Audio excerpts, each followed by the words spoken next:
20 की उम्र में बना था करोड़पति, खरीदी फरारी, फिर सब कुछ खत्म। दिग्गज बिजनेसमैन ने बताए आप बीती। शॉर्क टैंक इंडिया के जज और शादी.com के संस्थापक अनुपम मित्तल ने बताया कि कैसे वे 20 की उम्र में ही करोड़पति बन गए, लेकिन उन्होंने सब कुछ खो दिया। हालांकि उसके बाद सब कुछ नए सिरे से शुरू किया।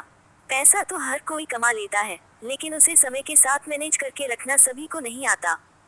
वहीं कुछ ऐसी भी घटनाएं हो जाती हैं, जिस कारण अरबों की दौलत पल भर में साफ हो जाती है।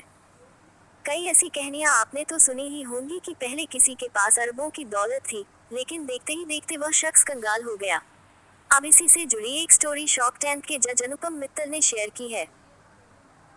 शॉर्क टैंक इंडिया के जज और शादी.com के संस्थापक अनुपम मित्तल ने बताया कि कैसे वे 20 की उम्र में ही करोड़पति बन गए, लेकिन उन्होंने सब कुछ खो दिया और उसके बाद सब कुछ नए सिरे से शुरू किया। मित्तल ने ये स्टोरी सोशल मीडिया पर शेयर की है। उन्होंने इस स्टोरी में .com बबल के बारे में बात की, जो साल 2000 के दशक की शुरुआत में फूटा था। अनुपम मित्तल ने बताया कि .com बुलबुले को वर्ल्ड वाइड वेब अपनाने से तेजी से स्टार्टअप इकोसिस्टम की वैल्यू बढ़ी। कई स्टार्टअप खुले और करोड़ों रुपए की वेल्थ तैयार हुई, जिससे कई करोड़पति बने।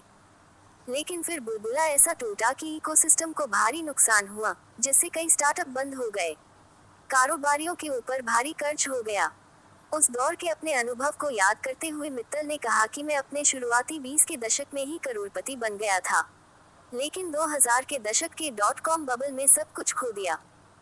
उस समय मैं माइक्रोस्ट्रेटजी का हिस्सा था, जिसकी वैल्यूएशन 40 अरब डॉलर तक पहुंच गई थी। उन्होंने कहा कि अमेरिका में जीवन एक सपने जैसा लग रहा था। मैंने एक फरारी भी मंगवाए, लेकिन जितनी जल्दी ये आया उतनी ही जल्दी यह सब गायब हो गया।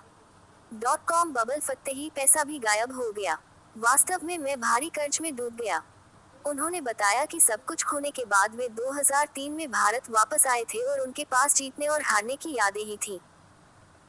खोने के बाद मेरे अंदर और हिम्मत आई और मैंने एक और .com वेंचर शादी.com, मकान.com और मौज मोबाइल जैसे अन्य वेंचर के बीच शुरू करने का फैसला किया। डोमेन की कीमत $25,000 थी और हमारे पास सिर्फ $30,000 बचे थे। लोगों ने इसकी बहुत आलोचना की और बिजनेस समझ पर भी सवाल उठाया, लेकिन मैंने किसी की नहीं सुनी और सब कुछ दांव पर लगा दिया। मुझे लगा कि ये गेम चेंजर साबित होगा और हुआ भी ऐसा ही। मित्तल ने कहा कि आलोचना और नकारात्मक लोगों के बावजूद उन्होंने आगे बढ़ने का साहस पाया और बदले में उन सभी की किस्मत बदल दी।